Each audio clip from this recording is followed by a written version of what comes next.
Welcome to wishful ಅಡುಗೆ ಮನೆ. ನೋಡಿ, ಇವತ್ತು ಕಾಲಿಫ್ಲವರ್ನ ಬಳಸಿ ಹಾಗೂ ರಾಗಿ ಹಿಟ್ಟನ್ನು ಕೂಡ ಬಳಸಿ ಒಂದು ಸೂಪರ್ ಆಗಿರೋ ರೆಸಿಪಿನ ಮಾಡೋಣ. ಹೇಗೆ ಮಾಡೋದು ಅಂತ ನೋಡೋಣ ಬನ್ನಿ. ನೋಡಿ, ಮೊದಲಿಗೆ ಪ್ಯಾನ್ಗೆ ಒಂದು 2 ಸ್ಪೂನ್ ಆಗೋಷ್ಟು ಎಣ್ಣೆನ ಸೇರಿಸ್ಕೊಳ್ಳೋಣ. ಹಾಗೆಯೇ ಇಲ್ಲಿ ನಾನು ಒಣಮೆಣಸಿನ್ಕಾಯಿನ ಸೇರಿಸ್ಕೊಳ್ತಿದ್ದೀನಿ, ಕಲರ್ಗೋಸ್ಕರ ಮತ್ತು ಖಾರಕ್ಕೋಸ್ಕರ. ನಿಮಗೆ ಕಲರ್ ಬೇಕಂದರೆ ಜಾಸ್ತಿ ಹಾಕ್ಕೊಳ್ಳಿ, ಖಾರ ಬೇಕಂದ್ರೂ ಕೂಡ ಈ ಮೆಣಸಿನ್ಕಾಯಿನ ಜಾಸ್ತಿ ಹಾಕೋಬೋದು. ಹಾಗೆಯೇ ಇದ್ರ ಜೊತೆಗೆ ಒಂದು ಸ್ವಲ್ಪ ಬೆಳ್ಳುಳ್ಳಿ ಕೂಡ ಸೇರಿಸ್ಕೊಳ್ತಾ ಇದ್ದೀನಿ. ಬೆಳ್ಳುಳ್ಳಿ ಜಾಸ್ತಿ ಇದ್ದರೆ ತುಂಬಾ ಟೇಸ್ಟಿಯಾಗಿರುತ್ತೆ. ಮೀಡಿಯಮ್ ಫ್ಲೇಮಲ್ಲಿ ಇಟ್ಕೊಂಡು ನಾವು ಇದನ್ನು ಫ್ರೈ ಮಾಡ್ಕೋಬೇಕು. ನಾವು ಈ ಫ್ಲೇಮಲ್ಲಿ ಇಟ್ಟರೆ ಒಂದೇ ಸರಿ ಬ್ಲಾಕ್ ಆಗುತ್ತೆ. ಮೀಡಿಯಮ್ ಫ್ಲೇಮಲ್ಲಿಟ್ಟು ಇದನ್ನು ಫ್ರೈ ಮಾಡ್ಕೊಬೇಕು. ನೀವಿನ್ನೂ ನಮ್ಮ ವಾಟ್ಸಪ್ ಗ್ರೂಪಿಗೆ ಜಾಯಿನ್ ಆಗಿಲ್ಲ ಅಂದರೆ ವಿಶ್ಫುಲ್ ಅಡುಗೆ ಮನೆ ವಾಟ್ಸಪ್ ಗ್ರೂಪ್ ಲಿಂಕನ್ನು ಕೊಟ್ಟಿರುತ್ತೆ, ಜಾಯಿನ್ ಆಗೋದನ್ನು ಮರಿಬೇಡಿ. ನೋಡಿ, ನಮಗೆ ಇಷ್ಟು ಫ್ರೈ ಆದರೆ ಸಾಕಾಗುತ್ತೆ. ಇವಾಗ ನಾವು ಇದನ್ನು ತಕ್ಕೊಳ್ಳೋಣ. ನೋಡಿ, ಎಲ್ಲದನ್ನು ಒಂದು ಬೌಲಿಗೆ ತಕ್ಕೊಂಡ್ರೆ ಸಾಕು.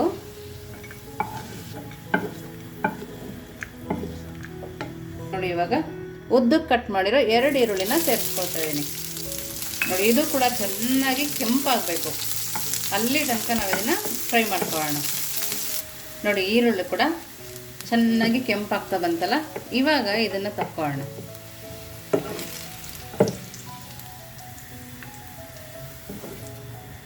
ನೋಡಿ, ಎಲ್ಲ ಈರುಳ್ಳಿನೂ ತಕ್ಕೊಂಡಾಯಿತು.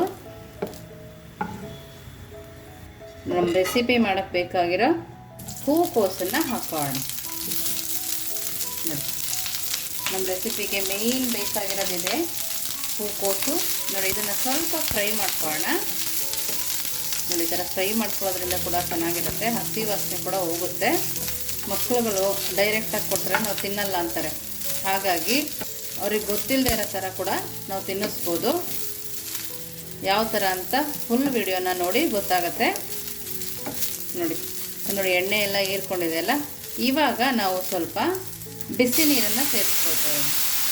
ಸ್ವಲ್ಪ ಸೇರಿಸ್ಕೊಂಡಿದ್ದೀನಿ. ಇದಕ್ಕೆ ಸ್ವಲ್ಪ ಉಪ್ಪನ್ನು ಕೂಡ ಹಾಕ್ಕೊಳ್ತಾ ಇದ್ದೀನಿ. ನೋಡಿ, ಇವಾಗ ಲಿಡ್ಡನ್ನು ಕ್ಲೋಸ್ ಮಾಡೋಣ.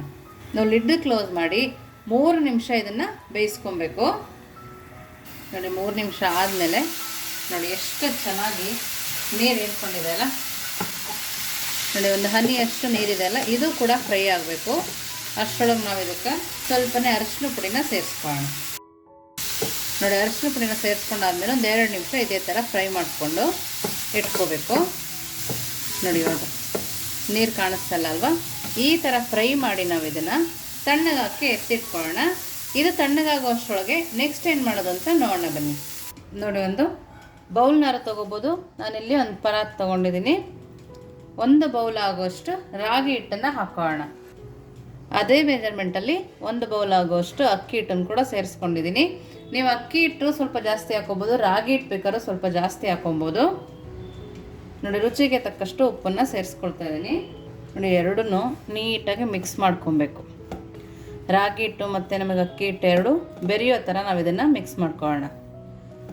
ನೀವು ಇದಕ್ಕೆ ರಾತ್ರಿ ಮಿಕ್ಕಿರೋ ಅನ್ನ ಕೂಡ ಸೇರಿಸ್ಕೊಬೋದು, ಇಲ್ಲ ಬಿಸಿ ಅನ್ನ ಮಾಡಿ ಮೆದ್ದು ಕೂಡ ಹಾಕ್ಕೋಬೋದು. ನೋಡಿ, ನಾನಿವಾಗ ಅನ್ನ ಹಾಕ್ಕೊಳ್ಳೋದನ್ನೇ ಮಾಡ್ಕೊಳ್ತಾ ಇದ್ದೀನಿ. ನೋಡಿ, ಇವಾಗ ಇದಕ್ಕೆ ಚೆನ್ನಾಗಿ ಕಾಯ್ದಿರೋ ಬಿಸಿ ನೀರನ್ನು ಸೇರಿಸ್ಕೊಬೇಕು. ನೀರನ್ನು ಮಾತ್ರ ಹದ ನೋಡಿ ಸೇರಿಸ್ಕೊಬೇಕು. ನೋಡಿ, ಕೈ ಸುಡುತ್ತೆ. ನೋಡಿ, ನಮಗೇನು ಸ್ವಲ್ಪ ಬಿಸಿನೀರು ಬೇಕಾಗತ್ತೆ.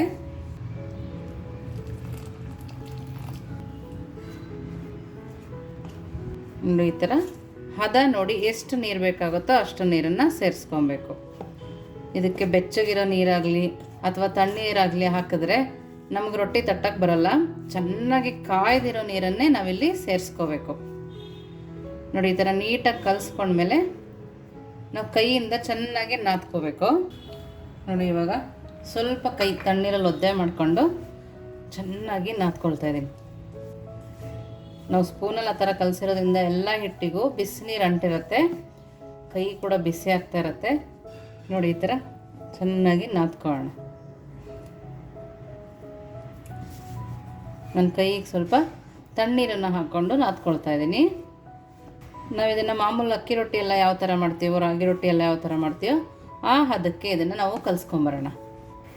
ನೋಡಿ, ನಾನು ಈ ಥರ ಕಲಿಸ್ಕೊಂಡಿದ್ದೀನಿ.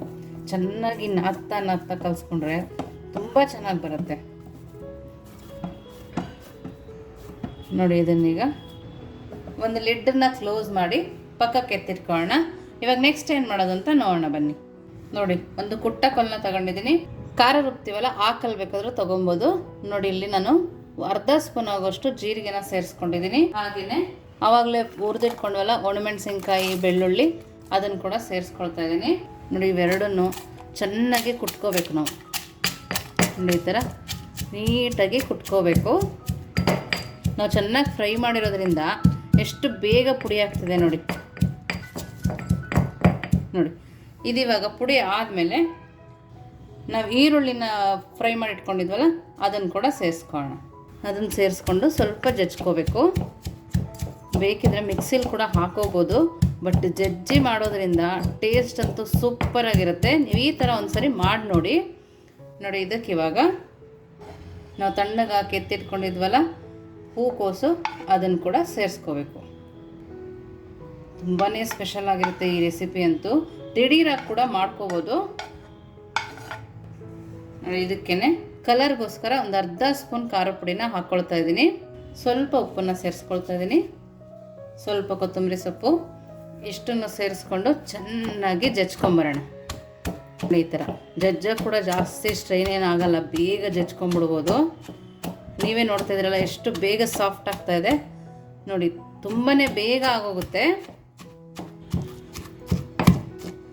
ನೋಡಿ. ಇವಾಗ ಸ್ವಲ್ಪ ಎಣ್ಣೆನ ಮಿಕ್ಸ್ ಮಾಡ್ಕೊಳ್ಳೋಣ. 1 ಸ್ಪೂನ್ ಆಗೋಷ್ಟು ಎಣ್ಣೆನ ಸೇರಿಸ್ಕೊಂಡಿದ್ದೀನಿ. ಎಣ್ಣೆ ಸೇರಿಸ್ಕೊಂಡು ಸ್ವಲ್ಪ ಜಜ್ಕೊಳ್ಳೋಣ. ನೋಡಿ ಇವಾಗ ರೆಡಿ ಇದೆ.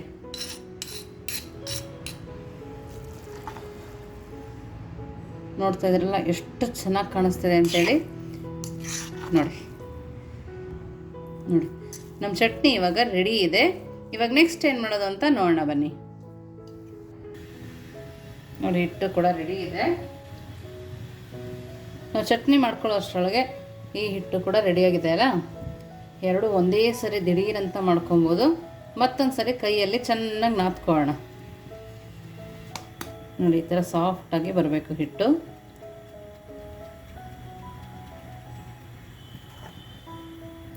ನಾನಿಲ್ಲಿ ಸ್ವಲ್ಪ ಅಕ್ಕಿ ಹಿಟ್ಟನ್ನು ಹಾಕ್ಕೊಳ್ತಾ ಇದ್ದೀನಿ. ರಾಗಿ ಹಿಟ್ಟು ಬೇಕಾದ್ರೂ ಸೇರಿಸ್ಕೊಬೋದು. ನೀವು ಇದನ್ನು ಎಣ್ಣೆ ಕವರ್ ಮೇಲೆ ಬೇಕಾದರೂ ಮಾಡ್ಕೊಬೋದು, ಅಥವಾ ಈ ಥರ ಬಡ್ಕೊಳ್ಳೋದಂದರೆ ಕೈಯಿಂದ ಕೂಡ ಮಾಡ್ಕೋಬೋದು. ಲಟ್ಟಣಿಗೆಯಿಂದ ಕೂಡ ಚೆನ್ನಾಗಿ ಬರುತ್ತೆ. ಕಲಸೋ ಹದ ಕರೆಕ್ಟಾಗಿದ್ದರೆ ತುಂಬಾ ಚೆನ್ನಾಗಿ ಬರುತ್ತೆ. ನೋಡಿ ರೊಟ್ಟಿ ರೆಡಿ ಇದೆ. ನಿಮಗೆ ತೆಳು ಬೇಕಂದರೆ ತೆಳು ಮಾಡ್ಕೊಬೋದು. ನೋಡಿ ನಾನು ಈ ಥರ ತೆಳು ಮಾಡ್ಕೊಂಡಿದ್ದೀನಿ. ಇವಾಗ ಇದನ್ನು ನೋಡಿ ತವಾನ ಚೆನ್ನಾಗಿ ಬಿಸಿ ಮಾಡ್ಕೊಂಡಿದ್ದೀವಿ. ಈಗ ತವಾ ಬಿಸಿ ಆದ ತಕ್ಷಣವೇ ನಾವು ಮಾಡಿರೋ ರೊಟ್ಟಿನ ಹಾಕೋಣ. ನೋಡಿ ರೊಟ್ಟಿಗೆ ಸ್ವಲ್ಪ ನೀರನ್ನು ಹಾಕಿ ಈ ಥರ ಒರೆಸ್ಕೋಬೇಕು. ಮೇಲ್ಗಡೆ ಹಿಟ್ಟಿರೋದೆಲ್ಲ ನೀಟಾಗಿ ಹೋಗುತ್ತೆ. ಬಟ್ಟೆಯಿಂದ ಕೂಡ ಒರೆಸ್ಕೊಬೋದು. ನೀವು ಕವರಲ್ಲಿ ಮಾಡಿದರೆ ಮೇಲೆ ನೀರು ಹಾಕೊಳ್ಳೋದು ಬೇಕಾಗಲ್ಲ, ಹಾಗೇ ಚೆನ್ನಾಗಿರುತ್ತೆ. ನೋಡಿ ಆ ಮೇಲ್ಗಡೆ ನೀರು ಒಣಗೋ ಅಷ್ಟರೊಳಗಡೆ ನಾವು ಇದನ್ನು ತಿರುಗಿಸ್ಕೊಬೋದು. ಕಲರ್ ಕೂಡ ಎಷ್ಟು ಚೆನ್ನಾಗಿ ಕಾಣಿಸ್ತಿದೆ ಅಲ್ಲ. ನೋಡಿ ನಮಗೆ ಇದು ಬೇಯೋ ಅಷ್ಟರೊಳಗೆ ಇನ್ನೊಂದು ರೊಟ್ಟಿ ಕೂಡ ಮಾಡ್ಕೊಬೋದು ನಾವು. ನೋಡಿ ಈ ಥರ ಎರಡೂ ಸೈಡು ಬೇಯಿಸ್ಕೊಬೇಕು. ನೋಡಿ ಎಷ್ಟು ಚೆನ್ನಾಗಿ ಬರ್ತಾಯಿದೆ ಅಂಥೇಳಿ. ನೋಡಿ ಈ ಥರ ನೀಟಾಗಿ ಪ್ರೆಸ್ ಮಾಡಿ ನಾವು ಬೇಯಿಸ್ಕೊಂಡ್ರೆ ಸೂಪರಾಗಿರುತ್ತೆ.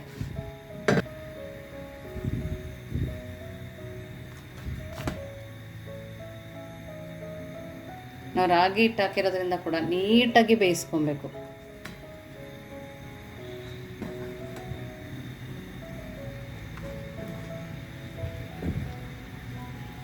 ನೋಡಿ ನೋಡಿ ಇವಾಗ ಇದು ಬೆಂದಿದೆ ಅಲ್ಲ. ಒಂದು ಬಟ್ಟೆನಲ್ಲಿ ಸುತ್ತಿ ಎತ್ತಿಟ್ಕೊಂಡಿರೋಣ. ಇನ್ನೊಂದು ರೊಟ್ಟಿ ಬೇಯಿಸ್ಕೊಳ್ಳೋಣ ಅಷ್ಟರೊಳಗೆ. ನೋಡಿ ಪ್ಲೇಟು ರೆಡಿ ಇದೆ, ರೊಟ್ಟಿ ಕೂಡ ರೆಡಿ ಇದೆ. ನೋಡಿ ಬಿಸಿ ಬಿಸಿಯಾಗಿ ರಾಗಿ ಮತ್ತು ಅಕ್ಕಿನ ಮಿಕ್ಸ್ ಮಾಡಿರೋದು. ಹಾಗೆಯೇ ಹೂಕೋಸಿಂದ ಮಾಡಿರೋ ಚಟ್ನಿ ನೋಡ್ತಾ ಇದ್ದೀರಲ್ಲ ಎಷ್ಟು ಚೆನ್ನಾಗಿದೆ ಅಂಥೇಳಿ. 1 ಸ್ಪೂನ್ ಇದಕ್ಕೆ ಹಾಕ್ಕೊಂಡು ನೋಡಿ ಇದ್ರ ಮೇಲೆ 1 ಸ್ಪೂನ್ ಎಣ್ಣೆನ ಹಾಕ್ಕೊಳ್ತಾ ಇದ್ದೀನಿ. ನಿಮಗೆ ಬೇಕಂದರೆ ನೀವು ತುಪ್ಪ ಕೂಡ ಯೂಸ್ ಮಾಡ್ಬೋದು. ನೋಡ್ತಾ ಇದ್ದೀರಲ್ಲ ಎಷ್ಟು ಸಕ್ಕತ್ತಾಗಿದೆ ಅಂಥೇಳಿ. ರೊಟ್ಟಿ ಕೂಡ ತೋರಿಸ್ತೀನಿ ನಿಮಗೆ, ಎಷ್ಟು ಸಾಫ್ಟ್ ಇದೆ ನೋಡಿ. ಒಂದೇ ಕೈಯಲ್ಲಿ ಮುರಿಬೋದು, ಅಷ್ಟು ಚೆನ್ನಾಗಿದೆ ನೋಡಿ, ಸೂಪರಾಗಿದೆ. ತುಂಬಾ ಚೆನ್ನಾಗಿದೆ. ಯಾರು ತಿನ್ನಲ್ಲ ಅಂತಾರೋ ಅವ್ರಿಗೆ ಕೂಡ ಕೊಡ್ಬೋದು, ಅಷ್ಟು ರುಚಿಯಾಗಿದೆ. ನೀವು ಒಂದ್ಸರಿ ಮಾಡಿ ಹೇಗಿತ್ತು ಅಂತ ವಿಶ್ಫುಲ್ ಅಡುಗೆ ಮನೆಗೆ ಕಮೆಂಟ್ ಮೂಲಕ ತಿಳಿಸೋದನ್ನು ಮರಿಬೇಡಿ.